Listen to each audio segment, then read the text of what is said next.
The TRX Forearm Side Plank is an advanced variation that is a great core stability and strengthening exercise that targets the obliques. By looping your feet in the TRX straps, it adds even more instability, thus requiring more core activation. To get started, adjust the length of the TRX straps to position them at a mid-calf height.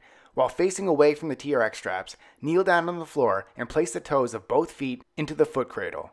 Walk your hands out to extend your body, then turn to your side and plant your bottom forearm into the ground. Position your feet so the foot on the bottom leg is behind and the foot on the top leg is in front, with the toes on the bottom leg touching the heel on the foot on the top leg.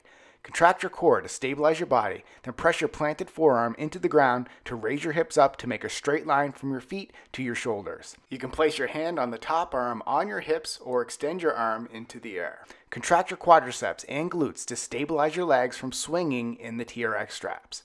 Hold for the desired time, then switch sides and repeat. Subscribe to get a new exercise video every day.